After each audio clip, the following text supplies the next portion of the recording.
think I got to tell hype speech that morning. I think I told about me and Taylor getting lost. Taylor really enjoys that story because he's like, yeah, I didn't really know Connor, but that's one way to get to know someone is get lost with them in Grass Valley.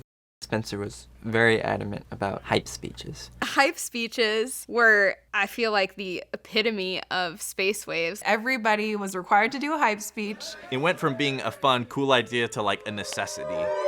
Space Wave! Space Wave! Space Wave! Because if you don't have that goal and you're not thinking constantly about why you're doing this film, you're not going to stick with it because the what of making the film is so hard. Today is going to be wild.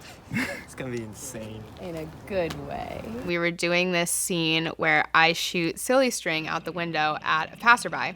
And within a couple hours of starting shooting on day 2, our beautiful picture vehicle died. Do we need to get more coolant? It looks like it's leaking, to be honest.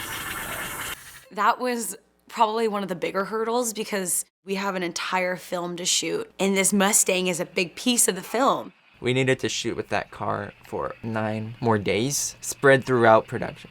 We were like, what are we going to do next? We had the chronological scene schedule and we were looking through, okay, which ones of these have Marvin's car in them? And we're evaluating options. We'll keep them highlighted because these are different colors. Are we going to have to like reshoot? Are we going to have to change the script? Are we going to have to try to rush speed along the repairs and reschedule the whole week? Luckily, we got a lot of the shots done yesterday that we needed a moving car, like drone shots and stuff. We came up with a plan of many movie magic tricks, which mostly just involve pushing a car.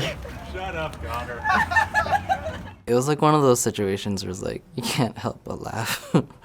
This is like, what else can you do? We had worked out renting a tow dolly for my truck, and I'd tow the Mustang everywhere.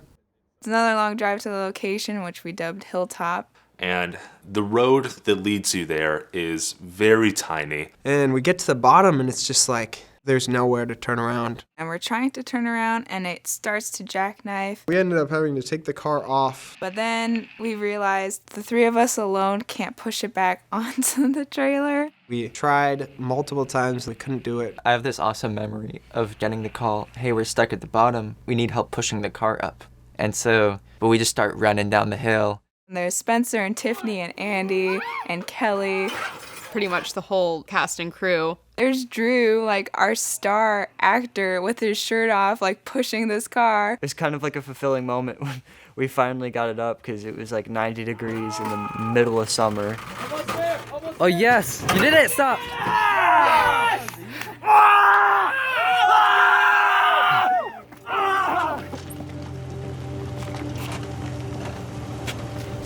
Sawyer. That was our first really tough scene. Which involved a moving car, which we don't have a moving car, on a well-lit street, which we also didn't have. So we used a parking lot to fake a well-lit street. It was pretty difficult having these large setups with only a couple pair of hands. I'm like, are we ready to go? Because my actors are ready to go, like they're in the zone. And for one of the first times, Connor was just stumped. And he's an awesome DP with so many ideas, but he just wasn't sure how to light this scene. We kept having issues with the people who were pushing the car being in the shot. We're doing reset, like every time something was off. And we couldn't wear shoes because you could hear our footsteps. And so we were in our socks on the asphalt with the little tiny asphalt pebbles. And then Spencer would say, "Cut, I can still see you." And we're like, well, move the camera. We had done 9 or 10 takes of that shot.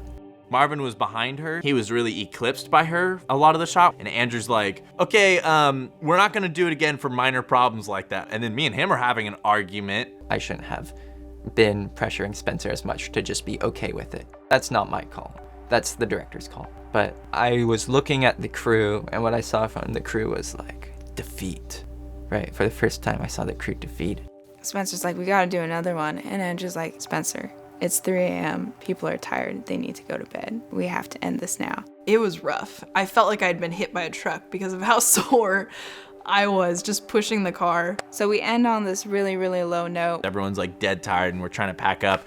And then Andrew, Connor, and I had this meeting and we're like, okay, what happened? I called out Connor for becoming less responsive, and I took some blame for like trying to end a shot when it's not my call. It was a pretty serious moment. And from then we realized that we were not going to have the sort of principal photography that we were expecting.